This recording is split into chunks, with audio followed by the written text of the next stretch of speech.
Being part of a fandom can be exhilarating. The shared love, the inside jokes, the collective energy during comebacks, streams, and award shows, it's a beautiful thing. Until it's not. Because sometimes, the fandom itself can become so toxic, suffocating, or just downright exhausting that leaving feels like the only option. And guess what? That's okay. You don't owe a fandom your loyalty, especially if it's draining your joy. K-pop fandoms are intense by nature. From streaming goals to fandom wars, the expectations placed on fans are nothing short of a second job. But the worst part is when these spaces, meant to foster community and joy, become hotbeds of toxicity. Let's break down some of the common reasons fans decide they've had enough. K-pop fandoms seem to thrive on tearing each other apart. Whether it's insulting rival groups, dragging idols over irrelevant issues, or turning every online interaction into a battle,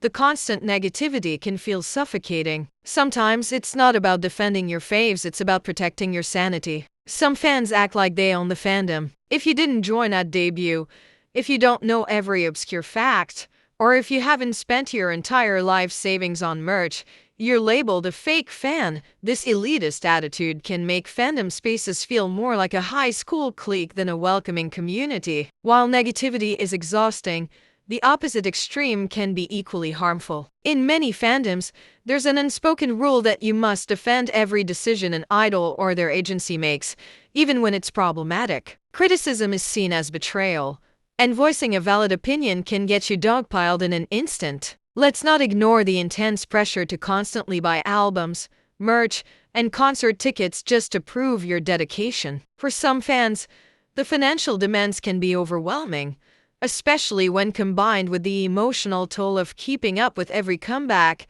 live stream, and voting event. At some point, the fandom stops being about enjoying the music and becomes a source of stress. And that's when it's time to rethink your involvement. One of the biggest misconceptions is that leaving a fandom means you've stopped supporting the artist. False. You can still love their music, admire their work, and celebrate their success without subjecting yourself to the chaos of the fandom. You can still stream their songs and watch their performances. You can still cheer them on quietly from the sidelines. You can still be a fan just on your own terms. Leaving a fandom isn't about giving up or betraying anyone. It's about realizing that your relationship with the artist doesn't need to be tied to the often toxic culture of the fandom. You don't need a fandom to validate your love for an artist. Fandoms are supposed to bring joy. They're meant to amplify your love for an artist, not drain it. But when the fandom becomes a source of anxiety, frustration, or even resentment, walking away is a valid and often necessary choice. If fandom drama or toxicity is affecting your mental health,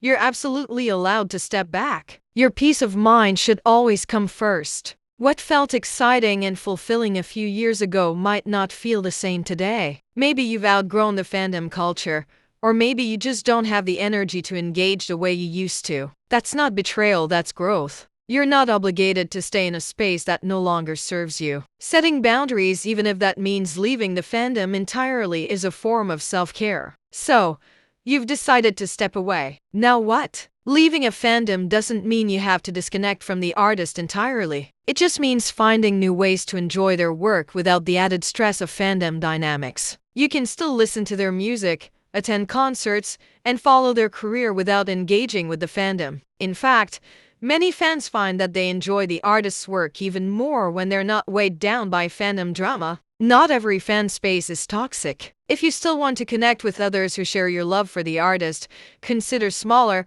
more curated communities where the focus is on positivity and mutual respect. Leaving a fandom can actually help you reconnect with the things you loved about the artist in the first place. When you strip away the pressure to perform as a perfect fan, you can simply enjoy the music, the performances, and the artistry without worrying about meeting anyone's expectations. Revisit old albums and remember why you fell in love with the artist. Watch content on your own terms, no need to keep up with every live stream or variety show. Celebrate milestones quietly, knowing your love for the artist is valid no matter how you choose to express it. Stepping back doesn't mean losing your connection to the artist. If anything, it allows you to love them on your own terms again. Now, Let's address the self-righteous clowns who feel the need to shame people for leaving a fandom. These are the fans who act like being in the fandom is a lifetime contract and that leaving makes you some kind of traitor. Spoiler alert, it doesn't. These are the fans who gatekeep like their lives depend on it. They'll tell you that leaving the fandom proves you never really loved the artist. What they fail to understand is that loving an artist doesn't mean tolerating toxicity. Leaving the fandom doesn't erase the years you spent supporting the artist. It doesn't invalidate the memories you've made or the love you still have for their work. It just means you're prioritizing your mental health, something these shamers clearly need to try. This group loves to act like your departure is some sort of personal loss for the fandom. If you're leaving, good riddance, they say, as if it's some flex. But here's the thing. You don't owe the fandom anything. Not your time, not your energy, and certainly not your presence in a toxic space. What these people don't realize is that a healthy fandom isn't built on forcing people to stay. It's built on mutual respect and shared joy, something they clearly don't understand. And then there are the ones who'll shame you for abandoning the artist, as if they're the only ones allowed to love them. These people will lecture you about loyalty while simultaneously engaging in fanwars, attacking other idols, and making the fandom unbearable in the first place. The irony writes itself. Here's the bottom line.